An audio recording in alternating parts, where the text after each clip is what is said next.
Karl Marx and the Anarchists, offers a meticulous exploration of Marx's contentious relationships with Stirner, Proudhon, and Bakunin. Yet, it transcends mere historical analysis to delve into deeper philosophical undercurrents. Divided into two parts, the book embarks on a journey to unravel the intricacies of Marx's ideological stance, particularly his complex engagement with anarchism. The first part, aptly titled Foundations, posits that Marx's antagonism toward anarchism stemmed not merely from tactical considerations, but from fundamental aspects of his philosophical framework, heavily influenced by Hegel. Thomas deftly navigates Marx's early writings, notably on the Jewish question, to unearth the underlying philosophical currents that shaped Marx's later works.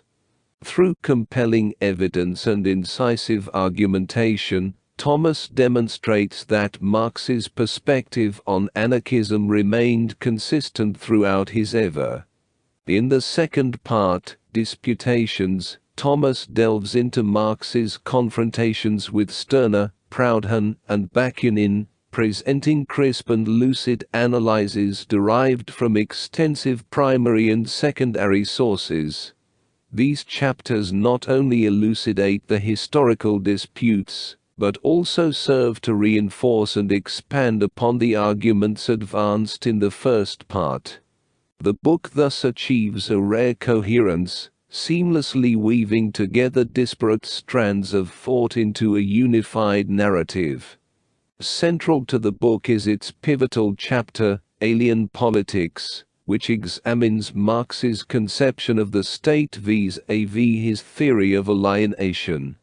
Thomas contends that while Marx recognized the state as a manifestation of alienation, he eschewed the simplistic view espoused by Feuerbach, which attributed alienation solely to ideological factors.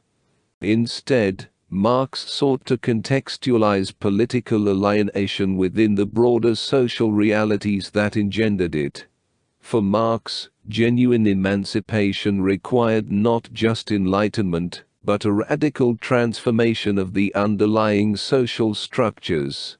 The crux of the analysis underscores Marx's nuanced view of the state and political life, revealing them as derivative yet substantial. Marx did not perceive the state as illusory, but rather as a crucial conduit for human emancipation. This perspective challenges the notion that simply exposing the alienated nature of the state or abolishing it would lead to genuine liberation. Instead, Marx advocated for political emancipation as an essential precursor to broader human emancipation, emphasizing the inherently political nature of revolutionary activity. Thomas's thesis, meticulously constructed and supported throughout the text, posits that Marx's antipathy toward anarchism was deeply ingrained and consistent. This argument is meticulously developed across 3 chapters dedicated to Marx's critiques of prominent anarchist thinkers: Stirner, Proudhon, and Bakunin. Each of these figures represented distinct strands of anarchism, ranging from Stirner's radical egoism to Proudhon's anti-revolutionary social individualism, and Bakunin's collectivist and revolutionary stance. Despite the diversity among these anarchist thinkers, Thomas carefully elucidates Marx's criticisms, demonstrating how they stem from Marx's overarching theory of alien politics.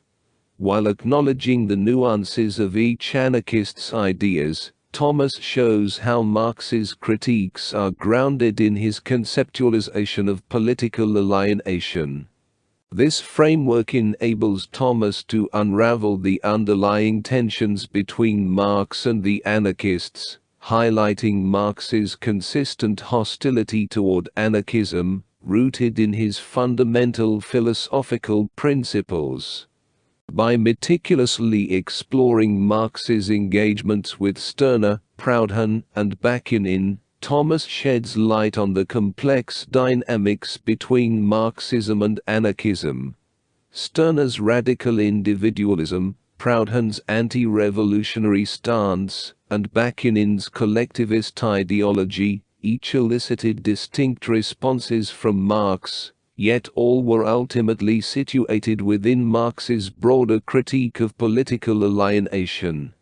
Thomas's careful analysis not only elucidates Marx's critique of anarchism, but also enriches our understanding of the intricate philosophical terrain traversed by these ideological adversaries. While Thomas's work is commendable in many respects, it is not without its flaws. One area of concern is his treatment of the distinction between positive and negative conceptions of freedom. Thomas draws on Rousseau, Hegel, and Marx to articulate a positive conception of freedom, contrasting it with the congeniality between anarchism and liberalism, rooted in a negative conception of freedom. However, Thomas fails to contribute significantly to the clarification of this distinction, and there is little evidence that he has thoroughly investigated the main writings on positive and negative freedom. This oversight diminishes the effectiveness of his analysis on this topic. Additionally, Thomas argues that Marx had a broader understanding of politics than his anarchist opponents, emphasizing Marx's desire to recast politics, extend its scope, and imbue it with greater meaning and depth. While Thomas touches on this point, he does not delve deeply enough into Marx's notion of politics, leaving the claim underdeveloped. Despite these criticisms, which are substantial rather than minor, Thomas's book remains impressive due to several noteworthy merits. One of the book's strengths lies in its incisive brilliance, evident in gems scattered throughout the text. For instance, Thomas offers a compelling comparison between Adam Smith and Plato on the division of labor, providing readers with valuable insights into the philosophical underpinnings of economic theory. Furthermore, his critique of the misuse of the label petty bourgeois by Marx and subsequent Marxists sheds light on an important aspect of Marxist thought. Perhaps most impressively, Thomas provides a sparkling analogy that clarifies Marx's concept of labor power, offering readers a clearer understanding of this complex idea. Beyond its intellectual merits, Thomas's book also excels in terms of writing style. His prose is delightful to read, making even complex ideas accessible and engaging for the reader. Additionally, the book's physical craftsmanship is exceptional, with pleasing typography and few printing errors, further enhancing the reading experience.